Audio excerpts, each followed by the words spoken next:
It's really a remarkable evening, and I'm so happy and proud to be among with all of you today to this event organized by IBPC to mark the 75th anniversary of India's independence. Gentlemen, welcome to the IBPC India 100 discussion.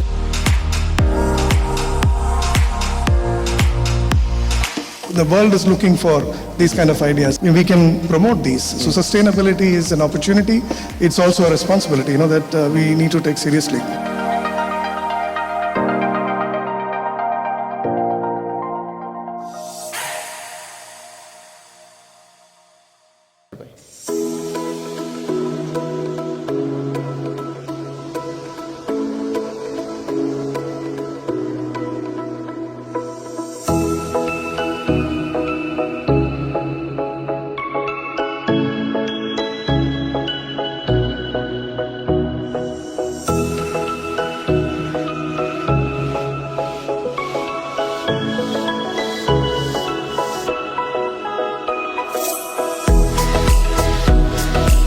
Gentlemen, to go through the main program of today, we have with us a moderator who many of you might know, a well-wisher of Indian community. He is the founder, chairman of Coastal Qatar,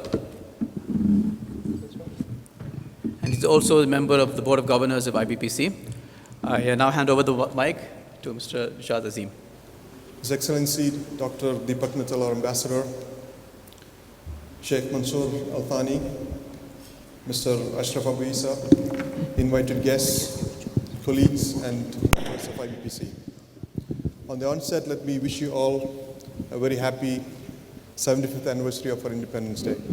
It's a great honor to be here on this special day, and it's a great time to be an Indian on the 75th anniversary. That was not me. I would like to welcome you all to the IBPC panel discussion on India at 100. We have with us a distinguished panel of experts in the field of healthcare, engineering, economics, and IT to take us through the journey of our country since independence and beyond. I'm honored to introduce our panel of experts, starting with the IT sector. We have Mr. Bharat Kothari, who is a country director of Oracle Fusion Apps. He's an execution-driven digital and IT executive with over 16 years of experience. And his previous assignment, he was in the management position with SAP. Please give him a big hand, please. Thank you for doing this. Our panel for economics is Mr. Gopal Balasubramanian, who does not need any introduction. He's head of audit and former head of oil and gas for Middle East and South Asia for KPMG, and he's been in Qatar for close to 30 years. He's an active member of our Indian community and a super user of Facebook. So I'm sure all of you must have seen his posts, very detailed and explanatory. Handling engineering vertical is Mr. Suresh Ramanujan, who is the Regional Director of Measurement Solutions for multinational Emerson. He's a senior management professional with 25 years of experience, and he has experience in the Middle East, Africa, and India. Welcome, Suresh. And finally, for healthcare, we have Mr. Kapil Chib, Chief Operating Officer of Astra DM Healthcare. He's an accomplished healthcare professional with more than 20 years of experience in the industry and has held various senior level positions with Apollo Healthcare, IV Group Hospitals. Gentlemen, welcome to the IBPC India 100 discussion. We will divide this session broadly into three segments. The first segment, we will explore the period since independence to the current time. And the second segment, we will look at what has been happening in India, what are the current developments in India. And the last segment, we will look at India in the next 25 years. And this is where we would like to spend most of our time on. We'd like to see the future, we'd like to hear your expertise on where India is heading. And in the end of the session, we'll have a Q&A for the audience. So I request the audience to make up your questions or write down your questions. We have pads and pens on your table. And we will take the questions after the session. And we have a wide range of area to cover. We have a lot of expertise on the desk or on the stage. So we'll have to be mindful of the time and try to finish it within the specific time. So I think I'll get straight into the questions. So if you were to go back on August 15, 1947, right? Imagine we have a time machine. We all get into the time machine and go back to 1947, right? So what would you see? Can you tell the audience what was the state of your area of expertise back in 1947? So I know that Bharat will not have much to say because of IT, but I think maybe we'll start with a couple, and maybe you can take us through that. If we were to look back into 1947 when we got independence, it was a time when citizens of India were celebrating independence on one hand. On the other hand, there were great concerns regarding the daunting challenges which India was facing at the time. Talking about my sector, healthcare, healthcare was one of the most daunting challenge which was there in front of our country at that time. The challenges were in healthcare sector were both in terms of availability and accessibility. The healthcare resources were very, very acutely short, both in terms of infrastructure and manpower. There were very, very few healthcare institutions in our country, and there were even fewer trained doctors and nurses at the time. Just to quote you the figures, there were only 20 medical colleges, as Dr. Mittal has already quoted. There were only 20 medical colleges in the entire nation. There were only 2 nursing colleges which were imparting graduate level nursing education at that time. So not only that, there was a grave disparity in accessibility of healthcare also that time. So this was the kind of state of affair which was there, with which we inherited the healthcare sector at the time during the independence. Healthcare indices are very good reflection of state of healthcare affair at any given point of time. So I would like to quote 3 relevant indicators which will, make everyone understand that what was the state of healthcare at the time of independence. First and foremost, the average life expectancy at the time of independence was only 32 years. That's something, how we were at the time of independence. Infant mortality rate, a very relevant indicator of state of health here. Infant mortality at the time of independence was 145.6 per 1,000 live births. That's pretty sharply acute, high infant mortality. Another indicator, maternal mortality was 2,000 per 100,000 but at the time of live births at the time of independence. That's again very, very high mortality. So this was the state of affairs. This was the kind of healthcare sector with full of challenges and difficulties we inherited, and we have come a very long way since then if you look back from then. Thank you. So a huge, some of the indicators which are really scary. I'm sure we're glad that we are past that.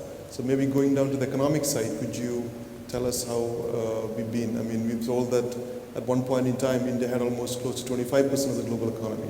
So where did we find ourselves in terms of the economy at that time? Thank you, Nishad. Actually, I love this question, the time machine, going back on your life and introspecting where were we in 1947. First of all, I like to wish everyone 75th anniversary of independence. It's a great event. Hats off to IBPC for organizing this. 1947 in finance and economic field. I know Ambassador has rattled so many data. I don't want to be repeating a lot of things. I know the economic KPIs, he has given the complete picture of where were we and where are we now. Of course, I would like to stress on some of the matters, even though it might be a repetition for you. But if you talk about starting with chartered accountancy, because there's a lot of chartered accountants here. There was no chartered accountancy institute in 1947. It was established only in 1949. The Act was done in 1949. ICAI was formed in 1949. Prior to that, companies were there. An audit was being done. There was a Companies Act of 1913. After 1913, there was 1956 Act.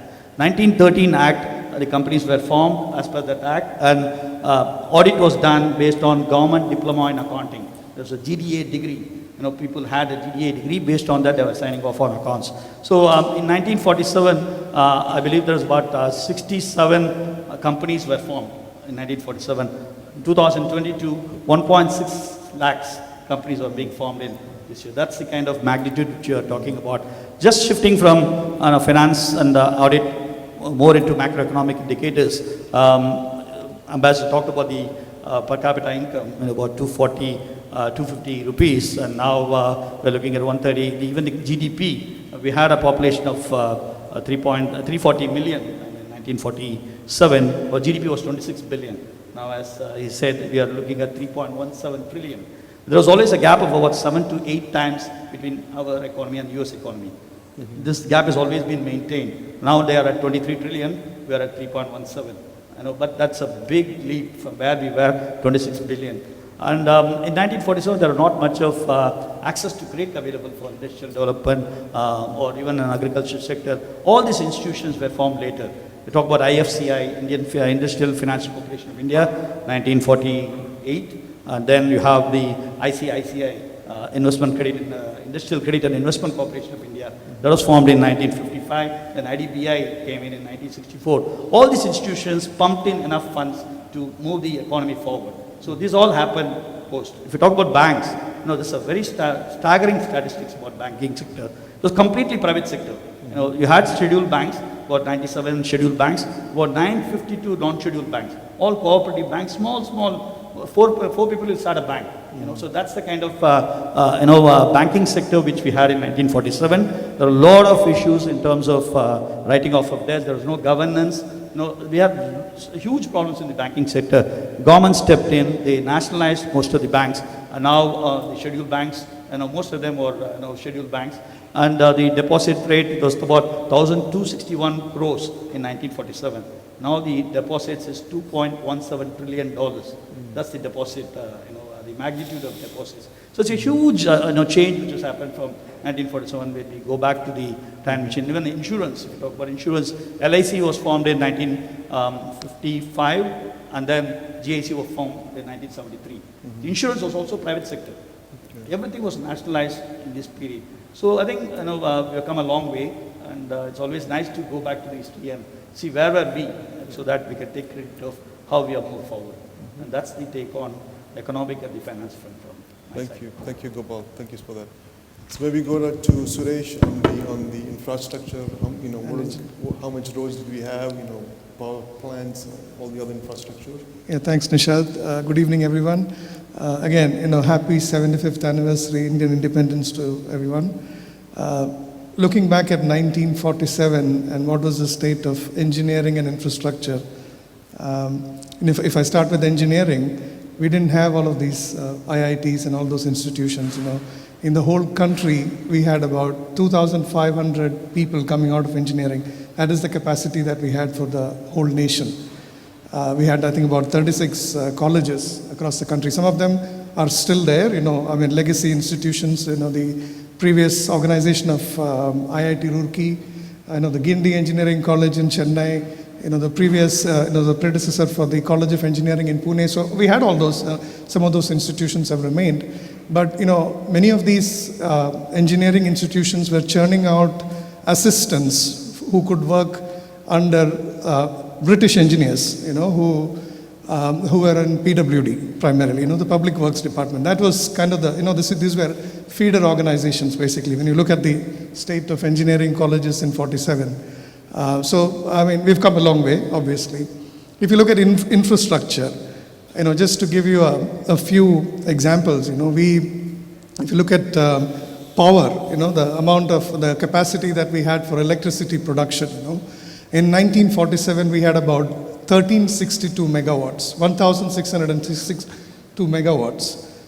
Just to put that in perspective, NTPC Vindhyachal today produces 3.5 times that. Just one site, in one plant in Madhya Pradesh. Development did not reach the rural parts of India. The infrastructure that we had, of course, the British gave us, that we had the railways, we had the postal system, there was telegraph and road network, ports, but most of that was designed, to serve the British Empire, if you like, so it was basically designed to ensure law and order, to facilitate movement of the army, basically to take raw material from different parts of India back into Britain, get finished goods here and distribute it. So it didn't really work for the wider population. It hadn't reached the rural areas of India. For instance, so in 47, 2,500 villages in India had electricity. There are more than 600,000 villages in India. Today, Dr. Mithil spoke about we have 99% electrification across India. We had only 2,500 villages out of 600,000 that had electricity in 47. So, we didn't have much, I think, to start with in 47, we did have to build a lot of things, to get to where we are today. So, right. Thank you, Suresh, for that. So I'm going to put Bharat in a very tight spot. He has to talk about IT in 1947. True. Is it on? Yeah.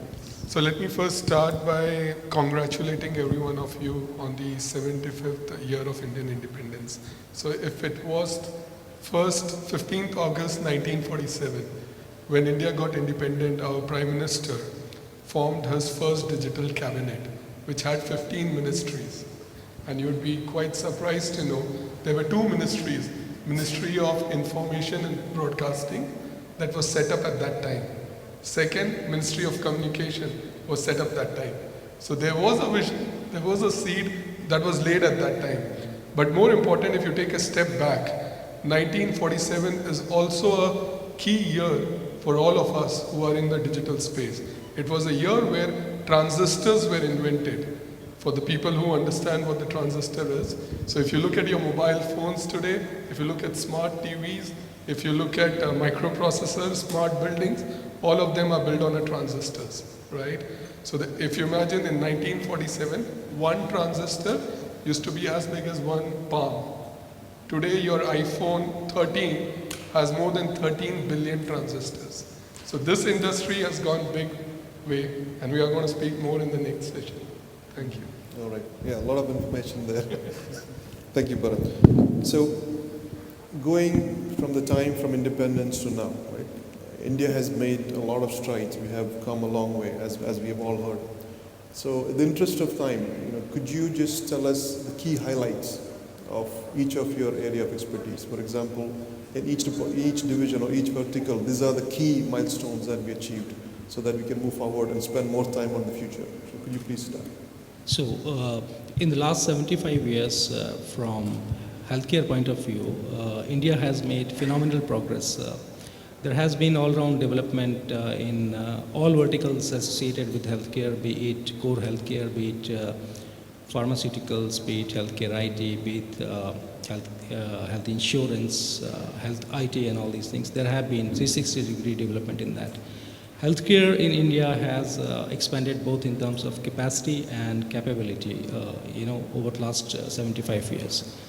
If I have to speak about milestones, in the last 75 years, there are so many milestones that, in this, limit of time, it will be difficult to narrate. But I'll try to catch on few relevant milestones, here. Though there have been many, but just let me mention few. Let's see, I spoke about life expectancy at the time of independence, and I mentioned that it was 32 years, which was pretty disappointing. Now, this has improved to 70.19 year by the year 2022. It's a phenomenal improvement in life expectancy in our country since the last 75 years. Similarly, let me quote infant mortality rate, which was 145.6 per thousand live birth, which I mentioned that it is pretty steep, mortality. This has improved significantly, and it has come down to 27 per thousand live births. Again a significant improvement. Similarly, maternal mortality, which was 2,000 per 100,000 live births, now it has again improved significantly, and it has come down to 95. So phenomenal, improvement in all the indicators over there. Let's talk about the infrastructure. We just had 20 medical colleges, approximately 20 medical colleges in the entire nation at the time of independence. Now, Dr. Deepak Mittal also mentioned that, as of now, by end of 2021, we stand at more than 600 medical colleges in India. That's again a very, very big achievement, just in 75 years. Talking about nursing colleges imparting graduate level, education, starting from 2 at the time of independence. Today we stand at more than 2,127 nursing colleges. That's a phenomenal increase. We talk about pharmaceutical industry. The size of pharmaceutical industry at the time of independence was barely 1.27 million. Now it has, grown to whooping 42 billion by end of 2021. So, phenomenal progress over there. One, particular aspect which, I think it's worthy of mention over here, which has won India international accolades, is our success story in eradicating polio. That has been a very, big achievement which India has achieved over last 75 years. Just to mention that, from the time of independence, polio was hyper-endemic to India. Even till early 1990s, there were 500 to 1,000 children which used to get paralyzed every day because of polio. It took a Herculean effort on part of everybody to reach, the situation that by 2011 we were having no polio case in our India, and India was declared polio free by 2014. So this is some milestone which is worthy mention, and we are very proud of that. Another milestone which was probably shown in the presentation also, that India has become the largest supplier of vaccines, in terms of volumes. Today we manufacture nearly 50% of the world's total vaccines, and this is something all of should be proud of. And all of us have seen that during COVID we were able to develop indigenous vaccine also, vaccine. So these are the few milestones which, very few, there are many, but these are the few mentioned over there, which we have achieved in the last 75 years. Okay. Thank you, Kapil. I mean, I think the biggest proof of improvement is in the life expectancy, right? So if you have a good health care, it should show in life expectancy, one of the indicators. So from 31 to almost double that, that's a great achievement. Thank you for that, Kapil. Gopal. On the economic front, I think each and every Indian should be proud of what we have achieved in the last 75 years. Tremendous growth. We are the sixth largest economy now. We just missed by whisker our erstwhile colonial ruler UK. We have overtaken France though. We are sixth largest economy now, which we should be proud of. As Ambassador said, as per the purchasing power parity, we are third after China and USA. That's a big stride. If you talk about the literacy rate, we are hardly about 12%. Now we are about 77.7% literacy rate. Those who are below the poverty line, it was about 80% in 1947. Now it's about 25% of the whole Indian population below the poverty line. It should have reached about 16, 17, but for the pandemic. So these are all statistics which we should be proud of, what we have done. It's come out based on the efforts of various the governments and of course the people and the NGOs in the country. Even if you talk about the stock market capitalization now as of March 2022 is $3.7 trillion. We are again fifth in the world in terms of the stock market. These are all statistics of staggering numbers. Kapil talked about the vaccines, but we are also world's second largest producer of steel, cement, of course, this area, and then we are also third largest producer of electricity, I believe now. So tremendous progress which we have made, as I said, and also on the digitalization. Kapil can talk more about it, but the universal payment interface, 40% of the world's digitalization is in India. So we don't need to go to the bank at all. Everything is done under the Google Pays and the Paytm and Phone Pay is available even the vegetable vendor. So these are all strides in the economic and even ancillary sectors for the last 75 years. Okay, thank you, Gopal, for that. Suresh, would you like to comment on? Yeah, in the field of science, engineering, and infrastructure, again, we've made huge strides.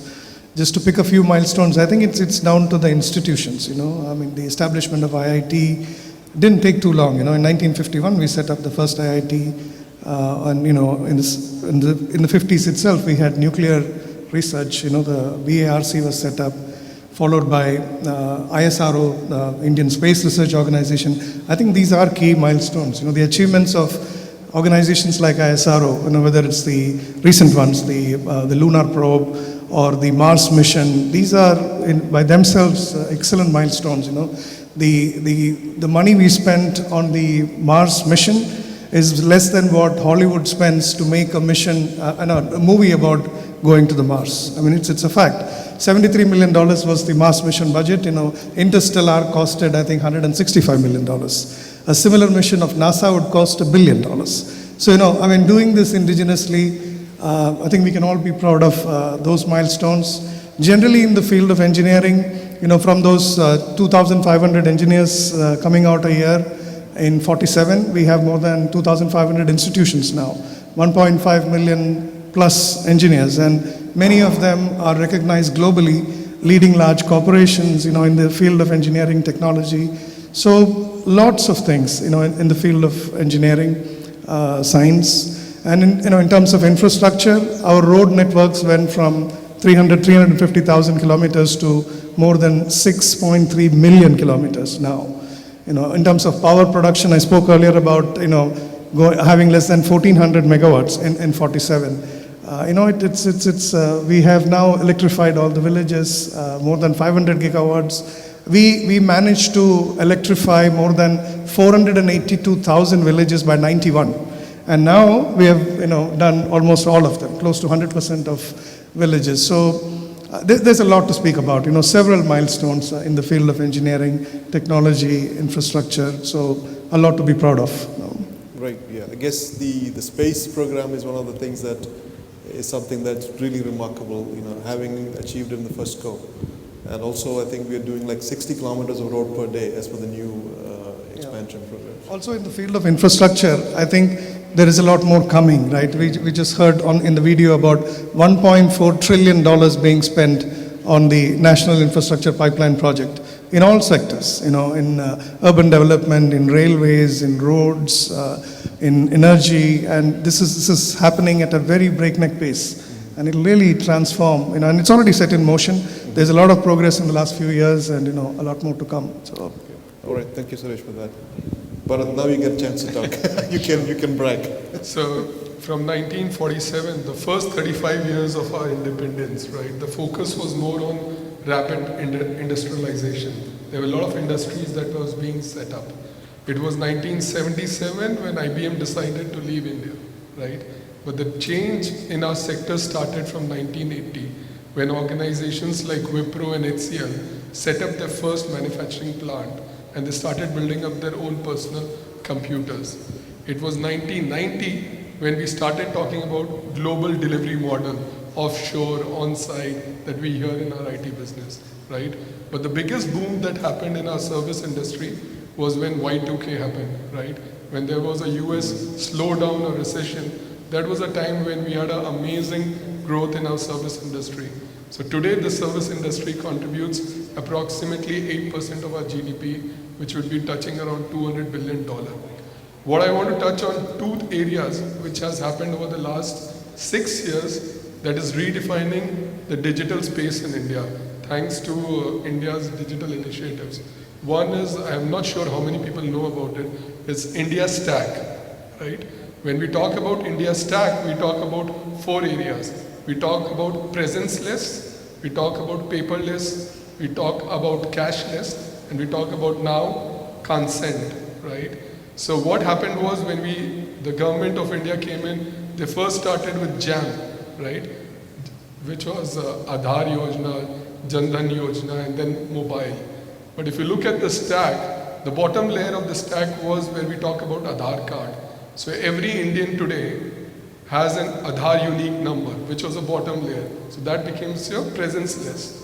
If you go up the stack, what we call as a paperless. So every one of you would know that in India you have your own KYC, which is what we call as a digital locker, where we have the KYC document, we have the e-signature, we have all the reference important key documents stored there.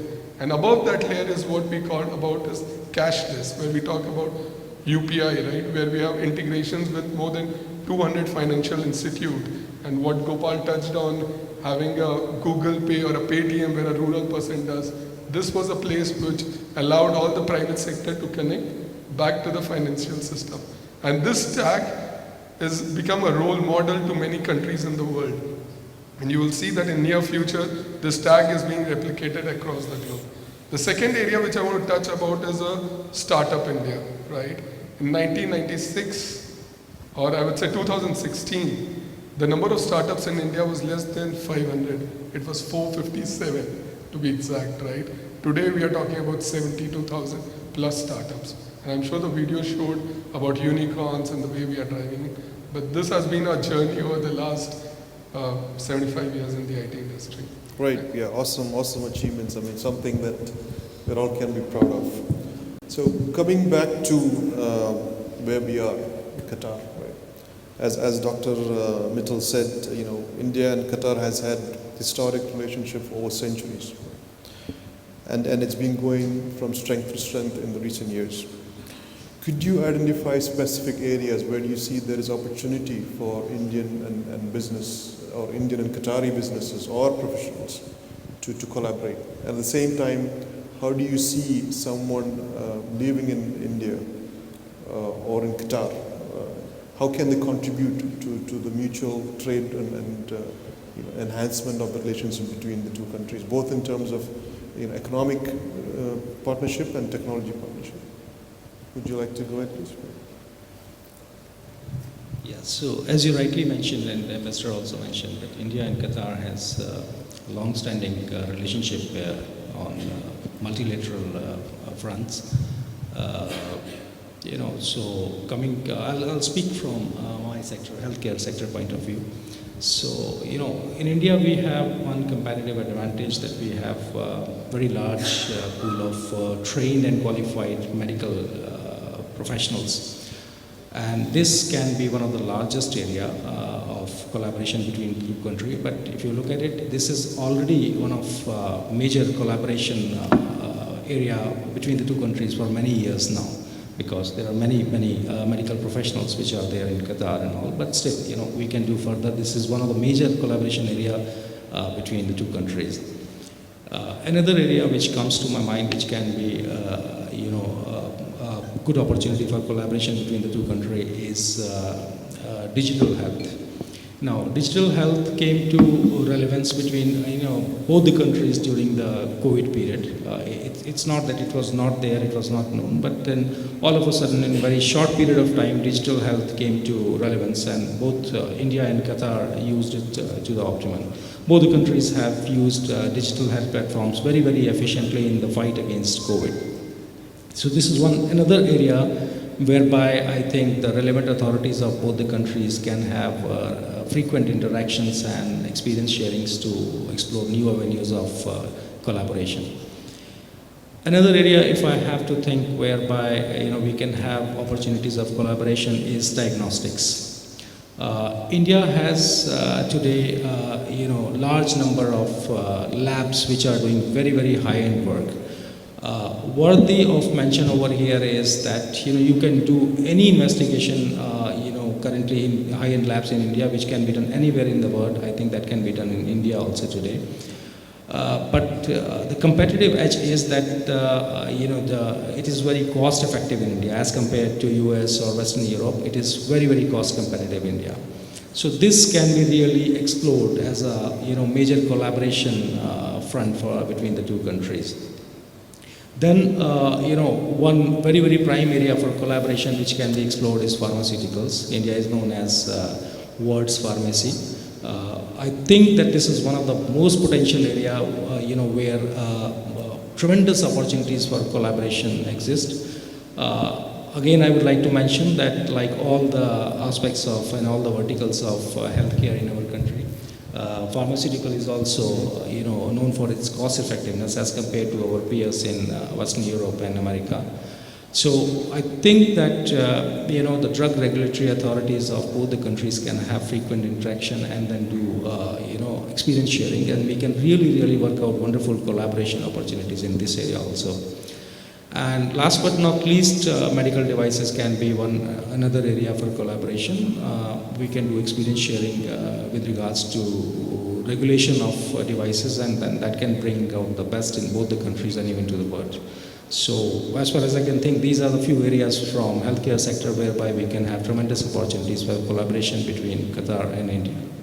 Okay, so digital healthcare, diagnostics. Diagnostics, pharmaceuticals, then that's. All right, thank you. Gopal, you know that the trade between India and Qatar has been That's right. growing rapidly. Yeah, historically we have got excellent relationship with Qatar, as Ambassador explained. One of the largest, third largest trade partner. Apart from the LNG, which is of course Qatar. India exports most of the LNG from Qatar. Apart from that, ammonia, urea, it's been going on for more than 40 years. Qatar Fertilizers was set up in 1972 with the help of Noscator. From those days, India has been procuring ammonia and urea from Qatar, polyethylene. There's so many verticals where we are dependent on Qatar. India is dependent on Qatar. But in terms of investments, as Ambassador explained, last 5 years there's been a spurt in investments from Qatar into India. 2013, we didn't have a good start. Of course, 2013 was not the start for QAA. They had invested even before. 13, there was an investment in Bush Foods, which didn't go well. About $150 million mezzanine debt. So that really hurt QAA for a long time. That memory was not getting wiped off. But slowly, I think the ambassadors have done a good job in taking that off from the QAA mindset. And then 2017 onwards, series of investments. Arthved, I think this is for the housing accommodation. That's about $250 million. Then Byju's happened in 2019, $150 million. Then another Adani, 2020, just before COVID, another about $450 million. These are all staggering numbers which Qatar has pumped into India. So this will continue. I think the traction is good. Modi ji has set up a task force for to attract Qatar investments into India. I think the task force is doing a good job. If we talk about India into Qatar, I think there are lots of opportunities. Qatar Free Zone Authority is opening up on making products in Qatar. There are a lot of parcels in land. They will set up everything plug and play. You just need to come in here and with the technology and start production. So I think this is something which probably I'm just taking this forum to request the Indian mission as well to bring in more and more of Indian delegations from different sectors. I used to be, I used to have an MOU with Qatar Chamber of Commerce. We used to present doing business in Qatar to visiting delegations from different parts of the world. Now, series of European companies have done delegation after delegation into Qatar from different sectors. I think that should happen continuously into Qatar, depending on which sector they are hot. And that sector people should come, tap the opportunity. I think there is a huge opportunity available for Indian companies. It's just that we need to have that continuous traction to make sure that we take advantage of all these opportunities. QFZA is going to this is going to be a game changer, according to me. I think that will go on. Okay, so QFZA, you can have 100% ownership, opportunities in petrochemical downstream, value-added products. Thank you, Gopal. Suresh? Yeah, in terms of opportunities in Qatar for Indian businesses, I think a lot of it was driven with the infrastructure development that is happening in Qatar, with FIFA and all of the country's infrastructure gearing up for that. Definitely that will peak and it's going to slow down. But in the sector of oil and gas, there is continued investment that Qatar is very ambitious about being the leader for LNG. So there is more trains coming up. There is production sustainability projects happening offshore, onshore. Some of that is already on way. But there is also ambition to do downstream petrochemicals, right? Qatar Energy, along with Chevron Phillips, is setting up the largest ethane cracker in the region. That's going to kick off. There is expansion coming on the fertilizer plant. So all of these are opportunities for engineering-related industries in India.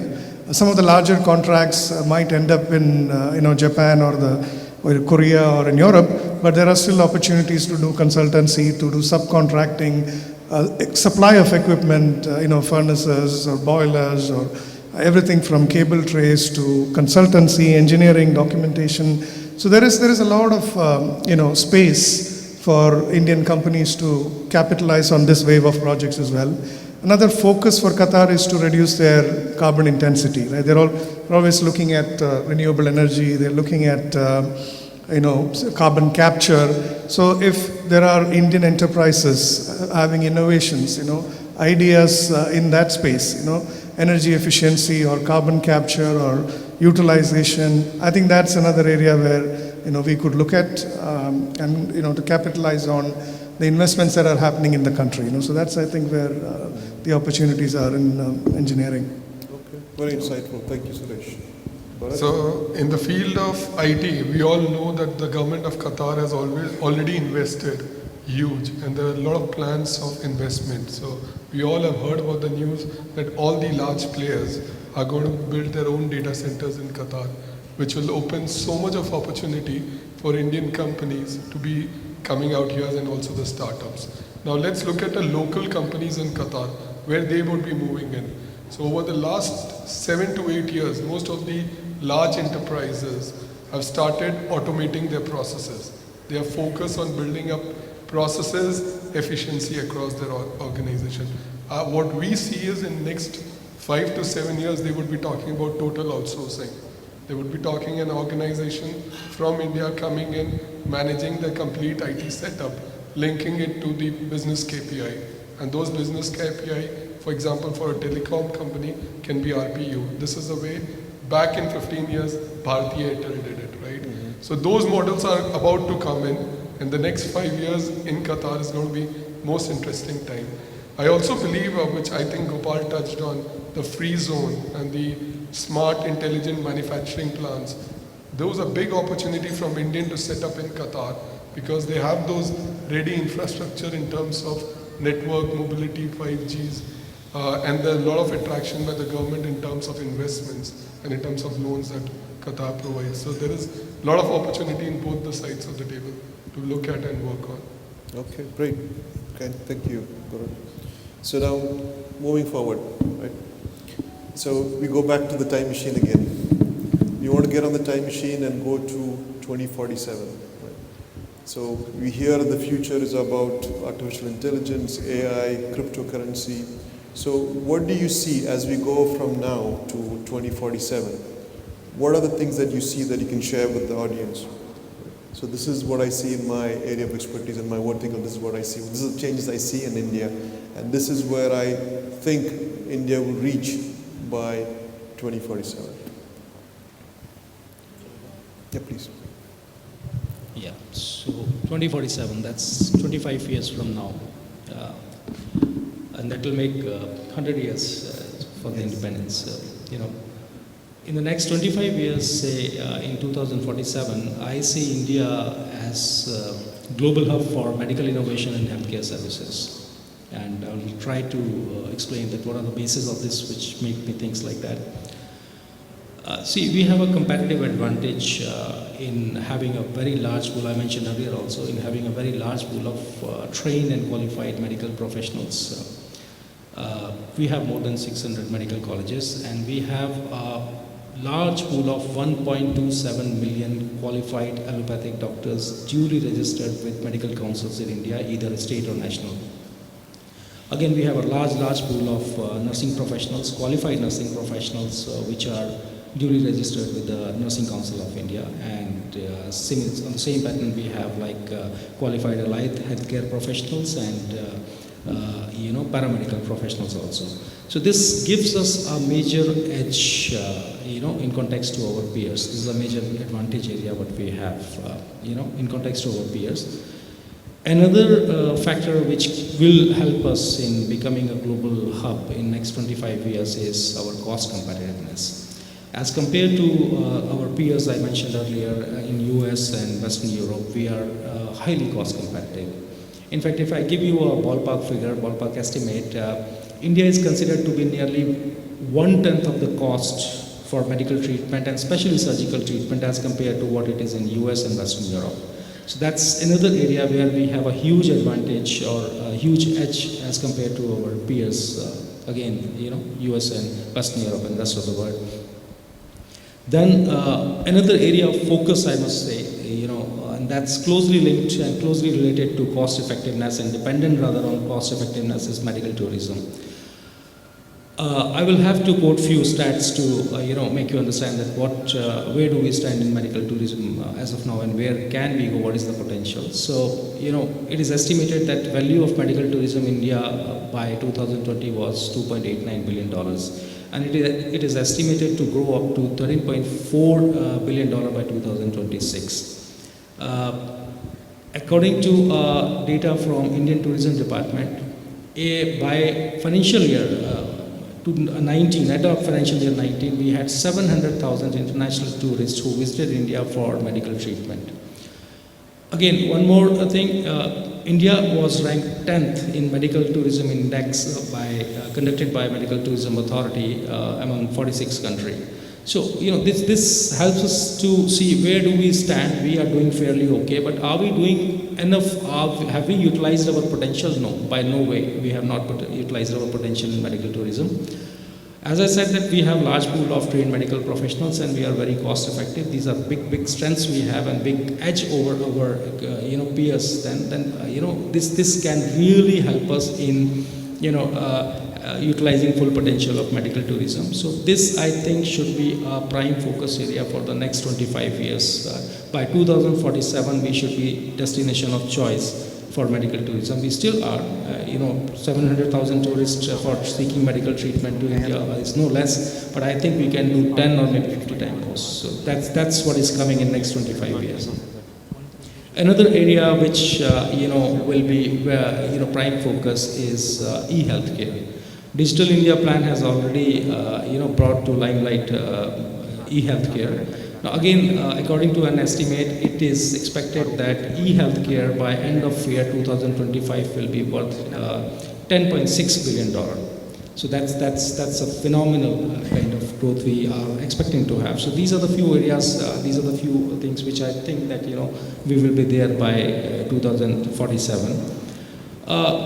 The road to that is not going to be easy. There are a few challenges which I would like to mention over here. In next 25 years, we are expected to be 1.7 billion also, and that will make us the most populated country in the world. And to cope up with the demand of healthcare delivery for this huge population is not going to be easy. So we have to keep this in our mind. We have to really radically transform the healthcare delivery system in our country. And I think if we can do that, the things I mentioned earlier, I see in next 25 years, one more thing we have to address is that, on one side we have like all the state-of-art things in our country, we have advanced treatment modalities and everything. But at the same time, we have, gross this sort of disparity in access to healthcare also. So this again have to be addressed. If we are able to address these things and all, I have no doubt that by 2047, what you mentioned, India is bound to be a global hub for the healthcare services and medical innovation. Okay, thank you. So we're talking about cost leadership, right? Yeah. E-health.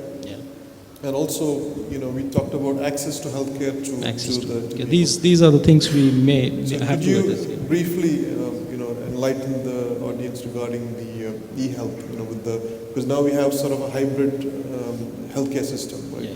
Where you have an initial diagnosis done through the app, and then, so could you just briefly, because that's something that's emerging, and that gives millions of people access to quality healthcare, which was before not available. So e-healthcare is something, I think you will also like to contribute, but I'll speak from healthcare point of view, the applications which are more relevant to healthcare. See, e-healthcare is not something new. It has been there for quite some time.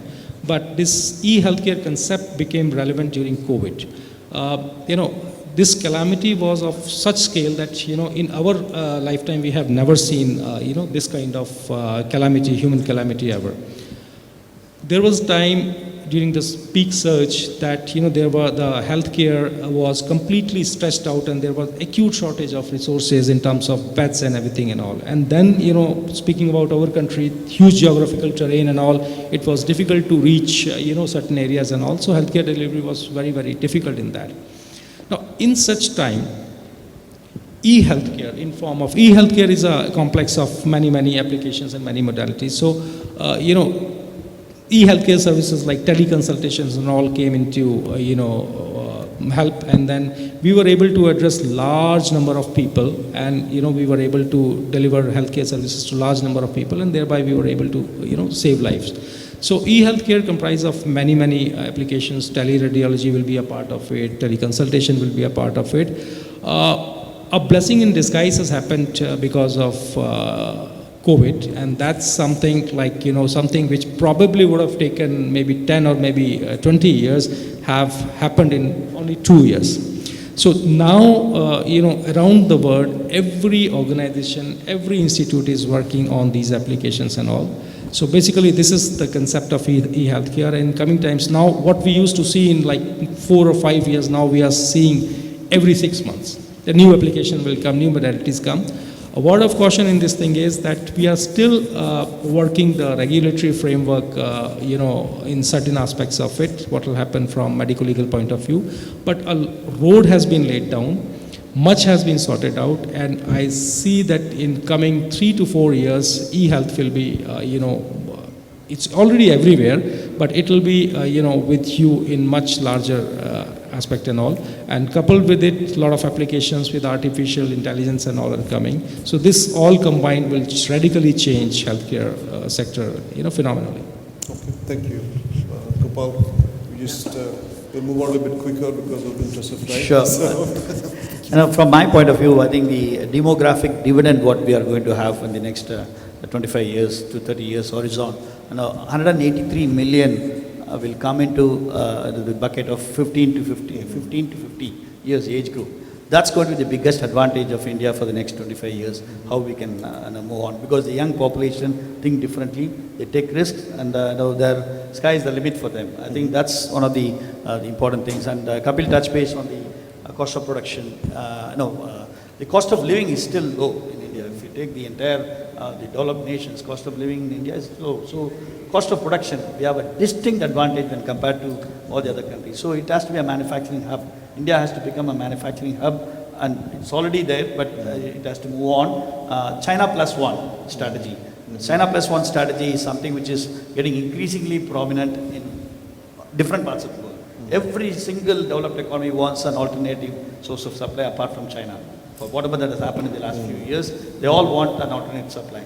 India is the best choice. India is the best choice to become China plus one. So I think that because of the inherent advantages of cost of production, demographic dividend, all this put together, I think we should take advantage and move further. In terms of what are the things India should probably do, in my opinion, red tapeism is still prevalent. There are areas where we have gone miles ahead, but there are still areas where red tapeism is there. We need to move out of it. Infrastructure, great development. Again, we should not be complacent. There are still a lot of ports not connected or areas where the agricultural production is there. Ports are in different areas, so the agricultural produce cannot go to the port within the perishable period. So there are a lot of areas where infrastructure has to continuously move on. And this is something. And then I would say imparting knowledge on the targeted population. We have to upskill the people. Yes, it's nice to say you have a great young demographic dividend, but you've got to upskill. Identify the areas and have the training and education to upskill certain target groups so that we can move to the next level. So these are some of the things, R&D, of course, research and development, coming out with production-linked incentives. So you have sunrise sectors. We call it sunrise sectors is sectors where tremendous growth opportunity is there, where the dividend is multiples. So we have to identify the sunrise sectors, and the government has to give more incentives. More liberalization should come into sunrise sectors so that people can dive into it. So all these things will help India to march ahead. And I think Surjit Barnala, the guy who is in IMF now, he has recently said in a Business Standard magazine, India will be at $35,000 per capita income in 1947. $35,000 on par with China. It looks like a dream, but I'm sure he would have done his analysis. He's sitting in IMF, okay, so he would have done his mathematics, and I think it's achievable if all these things happen. great. So very promising outlook, and if you do the right steps at the right time. Thank you, Gopal. Suresh? Yeah. So India at 100, I think first of all, I believe that we will be a developed nation with modern infrastructure to start with. I think we have set in motion to reach there, so that's the first thing. In terms of what is giving us that advantage, I think everybody else spoke about it. Demographics is favorable. It's to our advantage. Also, the perception of Indian talent, the higher education, and the quality of engineering and technologies that are coming out of India, the recognition in the world arena. I think that's also an advantage for us. I believe also an advantage is what's happening globally, the geopolitics, the pandemic, as well as the issues between US and China, the Ukraine war, all of that has surfaced issues with the supply chain, for instance. Everybody is talking about how to make supply chains more resilient, and that is an opportunity, to your point earlier about bringing more manufacturing into India. This is our window of opportunity to do that. I think where globally everybody is looking at it. Large corporations are looking at alternate places where they can move their source. So that's I think also a favorable thing that's happening. In terms of global trends, digitalization has got a boom post-pandemic. Everybody had already gone on that path, but this really accelerated digitalization across economies, companies, and we are good at this, in providing services, providing technology that support that. So that's again an advantage for India that that we can capitalize on. Sustainability becoming center stage. Again, the pandemic brought more focus on the planet, and people took a step back and said, "Oh, this is important." So I think this gives an opportunity for innovations in this area.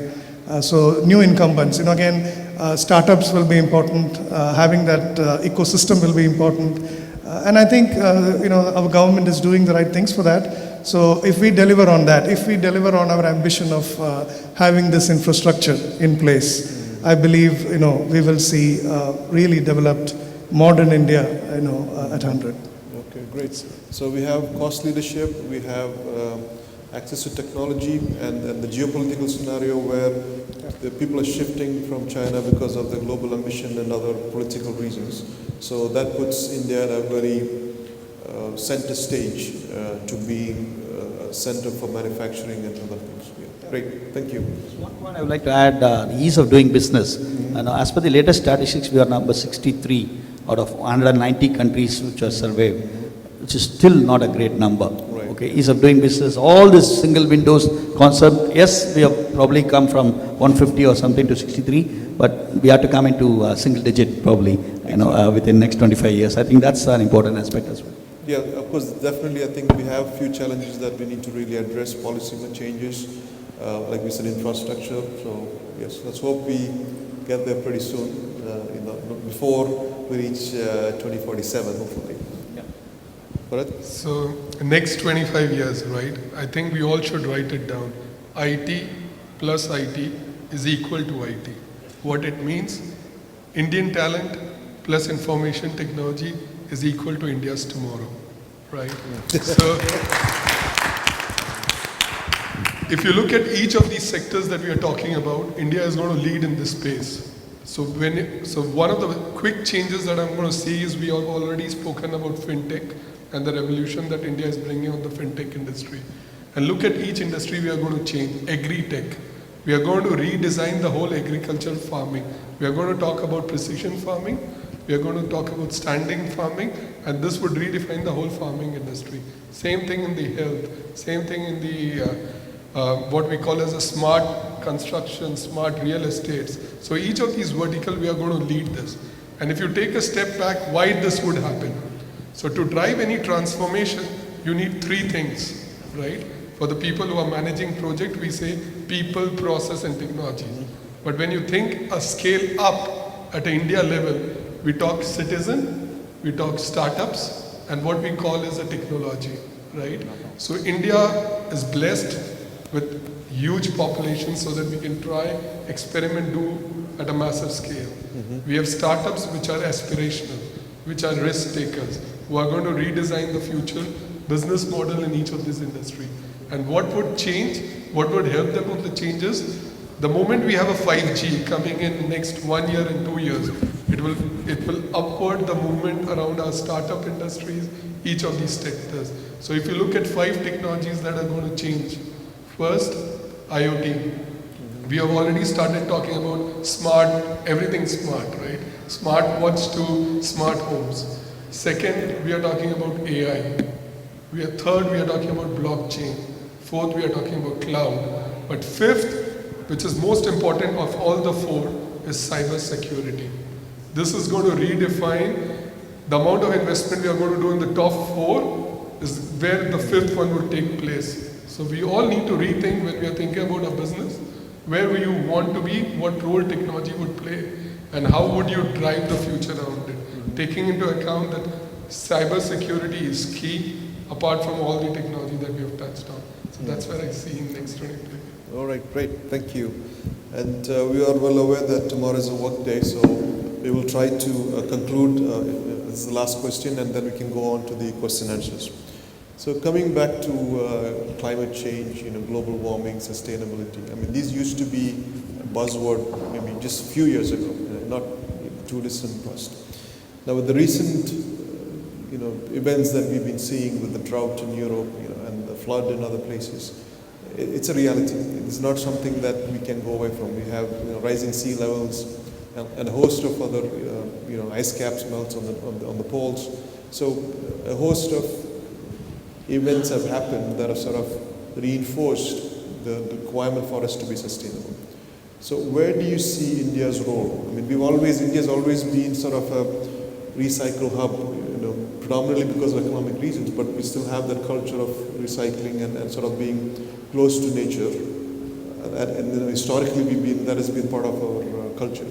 So where do you see India leading or having an advantage with regards to carbon credits, carbon negative operations, or having or capitalizing on this this asset, which could be a future currency of carbon credits?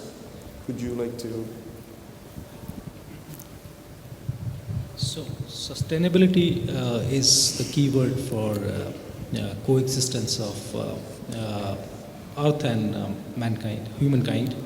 That's something which is very, very basic. We really need to strive towards reduce our carbon footprint. That is something which everybody is talking about here. So what I can mention is something which is relevant from my industry, because I healthcare. So I'll give you a little bit of an idea about that. Where do we stand from healthcare point of view, and what we are looking to do in future in general. So if I talk about sector-wise contribution to the carbon emission. So healthcare industry, Indian healthcare industry is contributing 1.5%, whereas global average is 4.4%. So seemingly we are well off, but then if we look at the overall scenario, that is not that pretty. However, within healthcare now, what we are doing is we are having a lot of targeted institutional approach, whereby we are institution to institution, we are taking it on us to reduce our carbon footprint. In fact, we are looking, a lot of institutions, healthcare institutions are now, healthcare is one field whereby recycling unfortunately may not be exactly possible, because single-use devices should not be reused, because there will be a risk of cross-infection. So that's something. So how we can contribute is, we can contribute it by two manners. One is by reducing our medical waste as far as possible, and most of the responsible institutions have taken this on themselves, and then they are taking drive to sensitize their staff, to innovate the ways so that we can minimize our medical waste that way. The other thing is we can contribute in sustainable ways of recycling. So, the whole world is working on that, and we can contribute, in our own bit, so that, we can help wherever, more sustainable recycling modality comes up, we can contribute to that. That's something, this thing. So that's, we are organizing a lot of training sessions, we are organizing a lot of supervision, so as to ensure that any unnecessary medical waste, even whatever it is, should not be generated, so as to contribute our bit to the sustainability and sustainable recycling mode. One optimistic thing I can share you, in general aspect also, that I have seen personally, that in India also I see a lot of orientation and sensitivity to this cause. I was pleased to see that the orientation to sustainability now has started at school and college level, and my son speaks about carbon footprint and all, so that's something very heartening to know. So this will go a long way. When children start at school level being oriented and sensitized to the carbon emission, the carbon footprint and sustainability and all, so then definitely there is a lot of optimism in the air. That's what I personally feel. Another thing which we have seen, which is very relevant from our own industry, is that some of the bigger groups have started, responsible groups have started the institutional based kind of approach. And I think if this can be spread over all the institutions, then definitely it will help us to reduce carbon emission further. I'm sure that with right kind of policies and right kind of strategies and right frame of mind to, above all, we will reduce our carbon emission, and we will contribute, to sustainability in a major way. All right, thank you. So if we take ESG, this is the buzzword now. The last couple of years, everywhere we talk about ESG. It's not just the environment, the social and governance aspects have got a lot of things to do about it. Of course, we talk about environment, where is India now? See, if we have got an ambitious strategy of shifting 50% of our energy to renewable energy, from fossil fuels to renewable energy, which is a very ambitious target, which I saw in one of the interviews from this guy from Bank of America. He's a head of investment banking. He said $250 billion is required as investment for achieving the strategy of 50% renewables by 2030. Where is it going to come from? Unfortunately, Indian investors are not keen in investing on renewables. We see IPOs, none of the IPOs are in renewables. Yeah. Everything has to come from foreign. Foreign direct investment is critical to make headways in this sector. So this is going to continue for some time till probably, as a country, we all understand that renewables is the future. Okay. Unfortunately, if you take the solar or wind, the rate of growth of these renewable energies have not been as high as what it was talked about 10 years back. Because the cost of production of solar panels is still high, wind production, when compared to the fossil fuels, especially in the Middle East countries, it's much lower here. So you can't really scale up on that. So there are multiple factors which are hampering India's growth on moving towards clean energy. But SEBI is going to come out with rating a mechanism for any company who are not investing, doing something on the ESG. So this is going to be a game changer.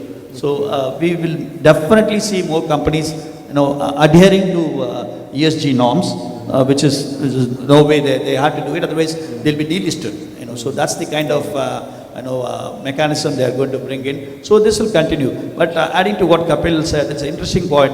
The young minds now, they're all focusing on environment, the growing a plant. Last week when I was in Chennai, I met with a team called Young Chennai, Yen Chennai. Yen means my Chennai. Okay, they go and clean up the lakes. On the weekends they go and clean up the lakes. All youngsters go and clean up the lake, and then all of them have got to grow a plant. Every week they grow a plant.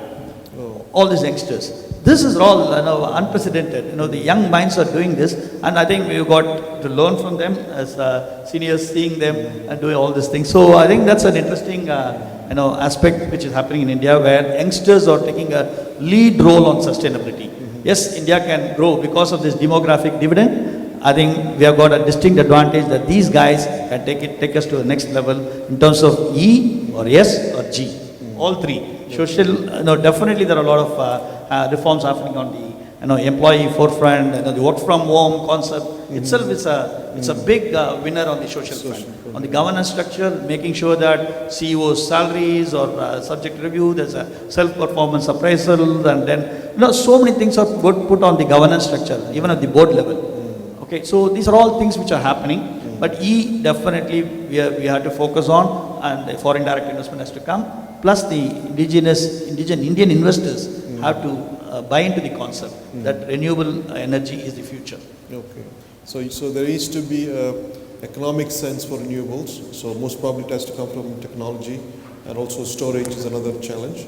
And there's going to be stringent measures, so it may no longer be an option.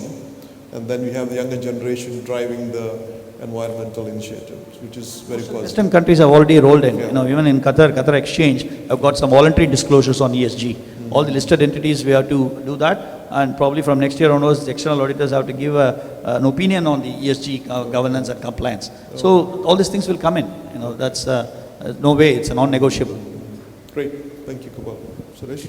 Yeah, so the impact of pollution, or the reduction in biodiversity, these are, maybe there are business opportunities in it, but there is no larger purpose than this. I mean, it impacts humanity, it impacts all of us. So it's even in the Indian context, if you look at these are real issues that we have. The receding of glaciers, or rising sea levels. There is, I mean, we have huge populations concentrated in cities. Look at Chennai, Mumbai, Kolkata. I mean, the combined population. I mean, the impact of rising sea level. I mean, there is no bigger threat for a country like India.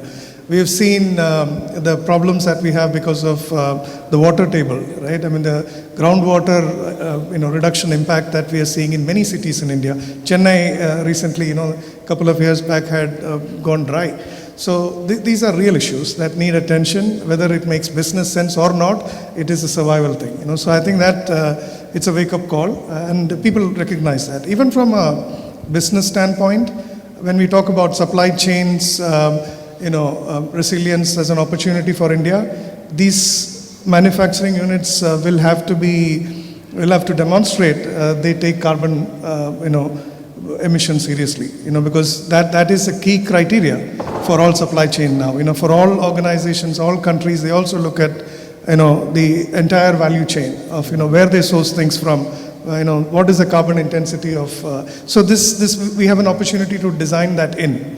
And if you're going to start new manufacturing units, it's much easier to do it from when you start it, than retrofitting some of these things. So I think the other opportunity for India in this space is startups, right? We are a country with a lot of SMEs, 40% plus of our GDP, I believe. I think you can comment more on that. Is through these small and medium enterprises, and these are people where you can have incubation of ideas around sustainable, business models, right?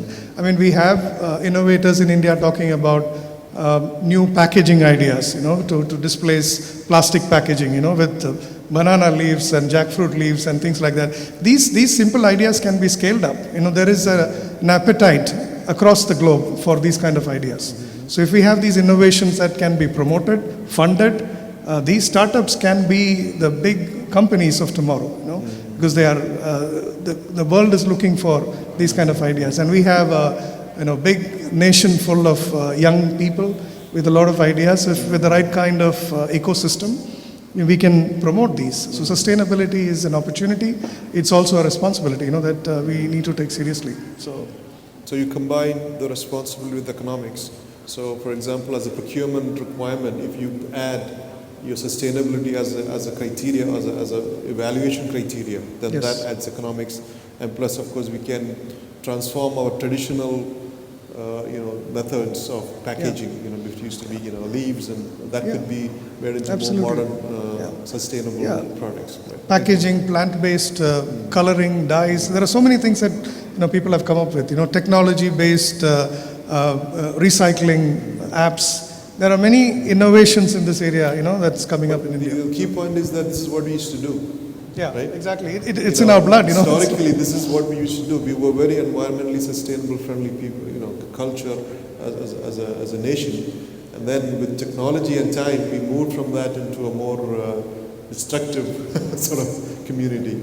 All right, just quickly on the engineering technology side, of course, the boom in electric vehicles is again an opportunity for India. I mean, the whole ecosystem for that, components for EVs, and EV manufacturing is a big sector now in India, whether it's two-wheelers, three-wheelers, or cars, what Tata is doing. So there's a lot of new industry around this whole sustainability initiative. Okay. Thank you, Suresh. Bharat? I'm sure we can speak in detail about what tech would play as a role in terms of sustainability. But I would like to focus a step back.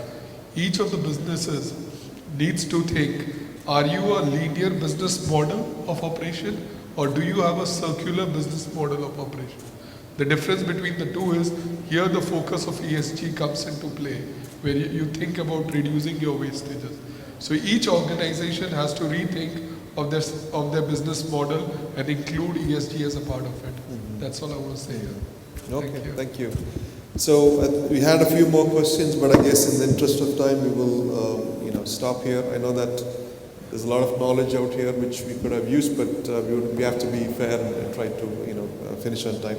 So we would like to open up the floor for questions, and if you don't mind turning up the light so that we can see the audience who has questions. And I think we have some mics around, so please feel free to ask questions to the panelists. We have a question. Could you turn up the lights, please, because we can see the panelists.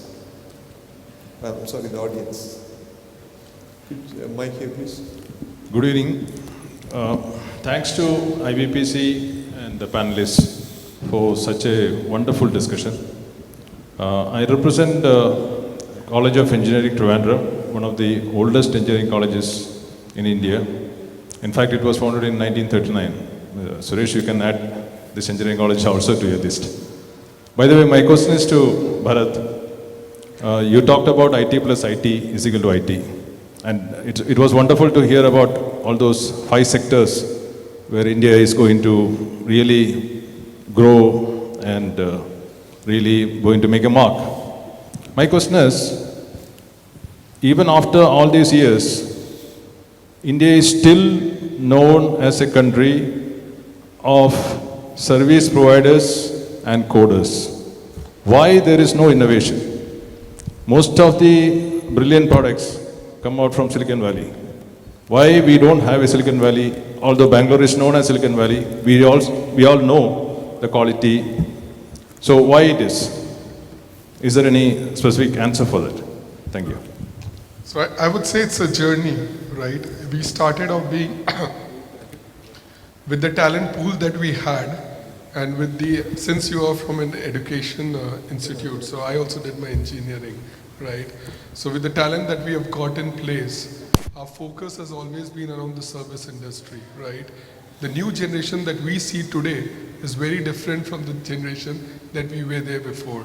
When I completed my engineering, the only thing I wanted to do is be a part of an IT company and write codes which can support an organization somewhere in US and Europe.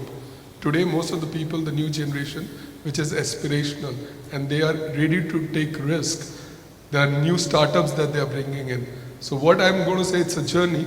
We started off with the service industry. We are leading it. We do more than 60% of the world service industry.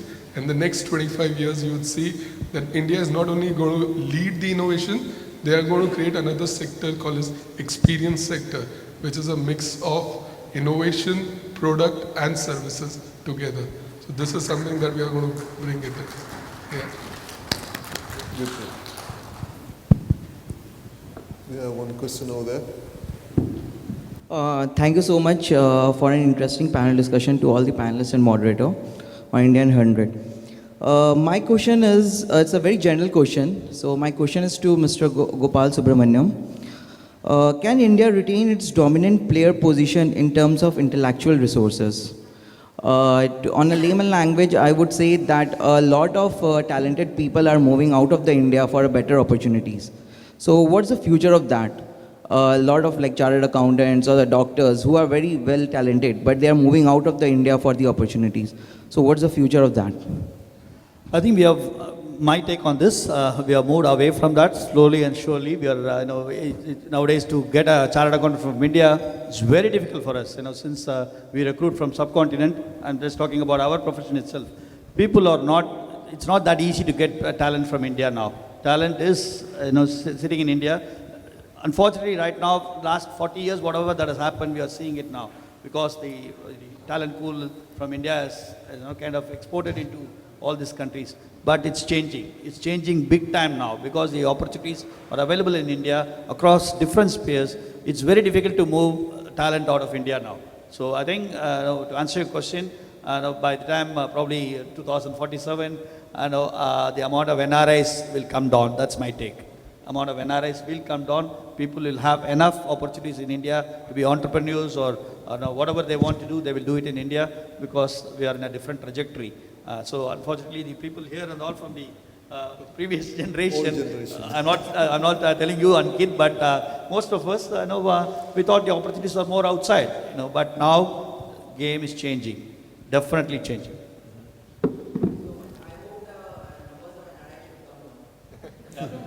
I hope so. No, Hello. but you can, as a reality, if you were to, I used to do recruiting, and when we used to go for recruiting about 10 years ago, the number of people that you could find to that show up for the interview are compared to now.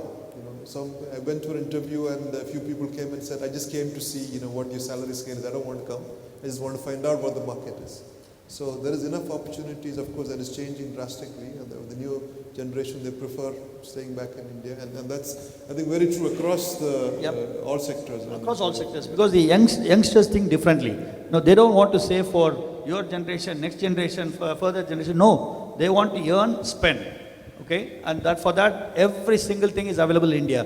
Luxury at doorsteps. What is not there in India? Okay, everything is India. They think differently. Because of the demographic dividend, I keep talking about it. I think this is going to happen. NRIs will come down drastically over the next 30 years. Hello, good evening, everyone. Here, excuse me, this side. I'm a physiotherapist. I'm from Indian Katha Physiotherapy Forum. My name is Biju. The question is from the healthcare side. See, you're talking about a lot about the pharmacy side and the new age healthcare treatment methods. And in the Independence Day talk of our Prime Minister, he was emphasizing about the traditional treatment methods, especially Ayurveda and all. So what do you see after 25 years? Will there be a blended kind of therapeutic or treatment procedures? How we can bring it up? Yeah, that's a wonderful question. Let me address it this way. See, treatment modalities have come a long way since last half a decade, correct? And that next 25 years at a global level, we are going to see a sea of change in treatment modalities and all. We are talking about artificial intelligence. All of us might have seen that Google, presentation whereby, the diagnosis can be made by, supercomputer or something. I'm just giving example. It's not relevant to you. We are talking about nanoparticle therapies and all these things and all. So, why I'm giving this example in the last 50 years? Because, starting from super invasive, surgical interventions, we have moved to minimal invasive kind of things, and then we are talking about nanoparticles later on, gene therapies later on. So, how, the healthcare started and it evolved and it divided into certain different streams and disciplines and specialties. So what you're saying is right. We have into our own traditional therapy system. China has its own. Some other countries have their own and all. But slowly, and how do you think that these conventional methods have derived? These conventional methods, I think, is my personal thought, has derived more from experience, because it's like years and years and centuries people have been using particular ingredient, and then that has acted in a particular way, and then everybody learned, and then it was passed from generations to generations and all. So definitely this is curative, but there was lack of research in this thing and all. So what is happening now is that a lot of things which we were using as a traditional methods, traditional medicine, are getting into research orientation now. So what I see, as a future of all these things, I see that this will be converging into one big mammoth, healthcare modality, whereby a comprehensive holistic treatment will be there. We talk about physiotherapy, we talk about hydrotherapy, we talk about Ayurveda, we talk about homeopathy. So everything which will stand the substantiation of the research-based analytics will stand, and rest of the things might wither out, and then everything will converge into one, and we'll have these things and all.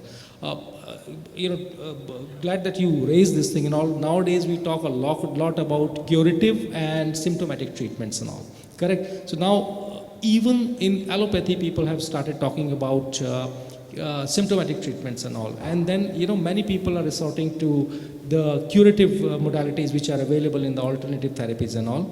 So my one line answer to you is that yes, in next 25 years we'll see a phenomenal progress in all the traditional methods of this thing, because these will be substantiated by the research, and then they can be used in a much larger manner.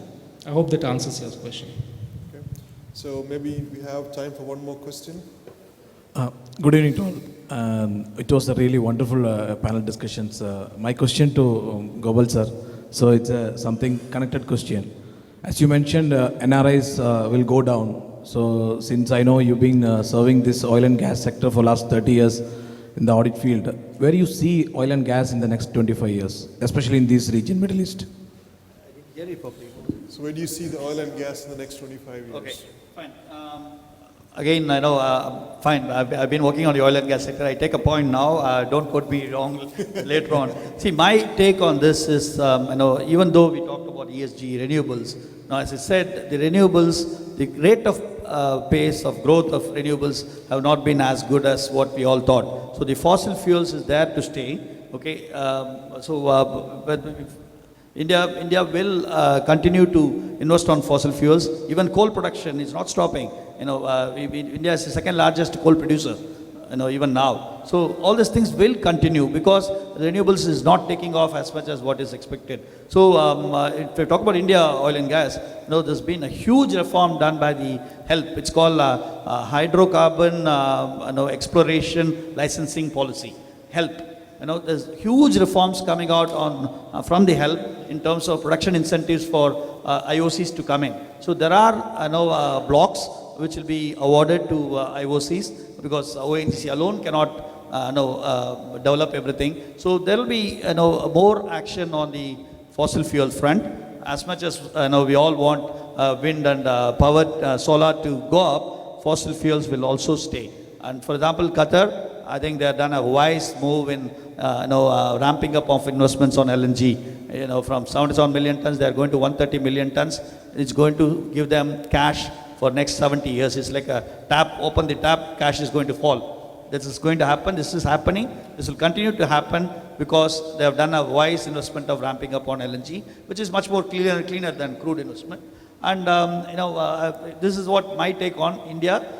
Will continue the investment on fossil fuel. Yes, we are energy dependent, but more and more blocks as we award, we should be able to bridge the gap. EV is not alone. Electric vehicles is not the only energy thing. There are so many things where we need energy. Right from every single thing which you see, there's an energy there. The polyethylenes or there's so much of refined products. So there is a requirement. It will continue. And the more we award blocks and bring in IOCs and more reforms coming in through HELP, which I said the licensing policy, we will stand to benefit. Okay, hope that answers your question. We have time for one more here. She's put her hand up first. Okay. Okay, since you have the mic, maybe you can go ahead. Thank you, Nishad. Just to come in, the panelists will be here also during the dinner time. We'll still have more interactions, so we just want to make sure you respect everyone's time. So let's take so maybe one or two questions. Yeah, two the last more questions. question, and we will allow you to, and anyone else, because they'll be here through dinner, and you're free to pick their brains, throughout the day. Sure. Thank you. Good evening to everybody and the panel. My question is basically to the economy and the health sector. Because in the question it is intertwined. See, we all believe that the future of our country, let's say in the next 25 years and beyond, one of the key two building blocks, one is health and the other one is education. When we talk about the progress that we've made since the last, I would say 75 years has been phenomenal there's also a parallel gap that's been building in both education as well as health. Previously, people with reasonable amount of money had good accessibility to quality health and quality education. But then off late, there is a good amount of money that is being required to get into the top-notch hospitals for good treatment, top-notch education institutions, because there are sidelines in which there are many pretty words to it: donation, admission fee, whatever. But then for somebody to actually go into a good hospital, get a good treatment, and come out, it runs in millions of rupees. And somebody to get admission into the so-called prestigious colleges, be it medical college, engineering college, IIM, any of this, you need an enormous amount of money as well. So where in the next 25 years do you think this drift or this gap is going to extend, and how can we curb it? How can we make it more affordable and more accessible to a common man, a rickshawala on the road who can get his daughter or son study and to accessibility to good health care? When we are talking about the below poverty line going down, there is also a big growth in the other side of people who have lesser access to quality education and quality health care because of the price. What can we do to bring it down? I'll share my thoughts. I'm sure the panelists can add on. I think there's a lot of reforms happening in education as well.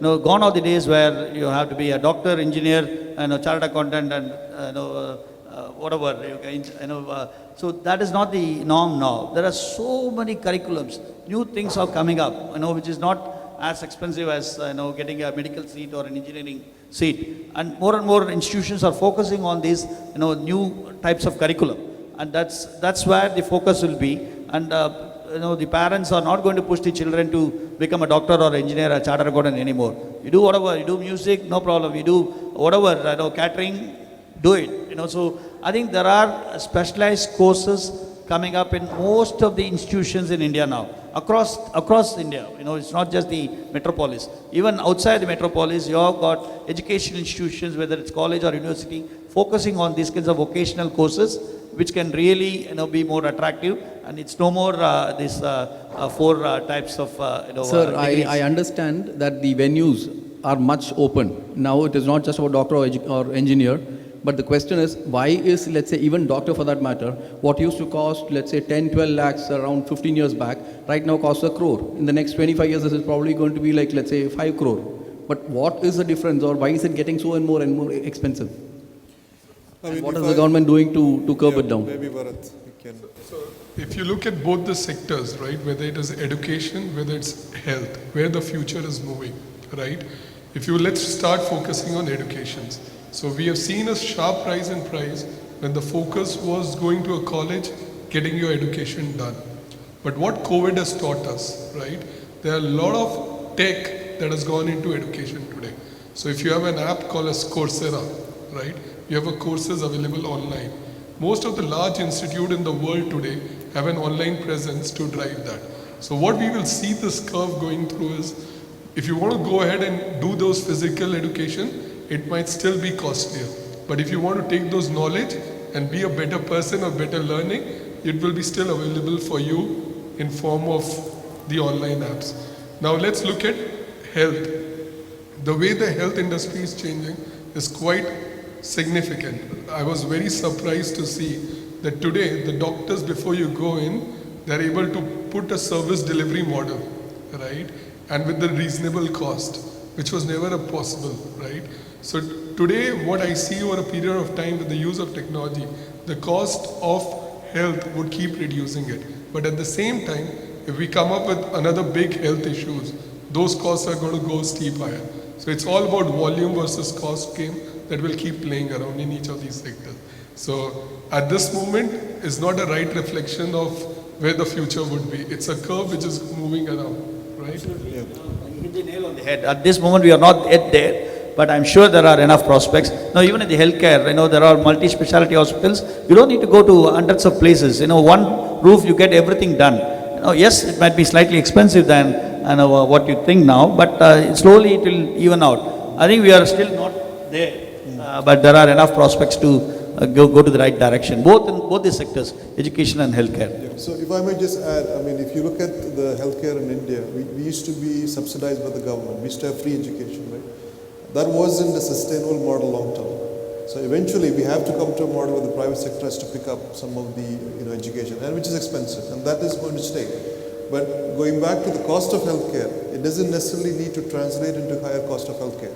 So like what Kapil was saying, now there are so many startups. I mean, there is an actual startup in Bangladesh which is doing really well. What they do is they do a hybrid system.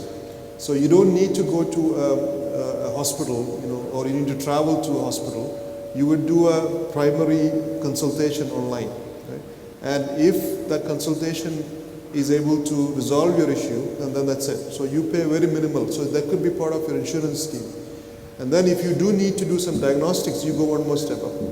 And this diagnostics again can be remote. You send in samples or they collect samples. Again, if there's no travel, it is done in a bulk model, so the cost comes down. And then if you still need it, then only you go to a hospital.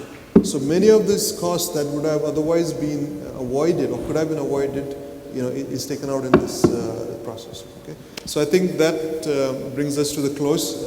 Thank you all for being a wonderful audience. I hope this has been a useful and informative session. Thank you very much. And a big round of applause to our panelists and for sharing that evening and time with us. Kapil, Gopal, Suresh, and Bharat. Thank you so much. Please give them a round of applause.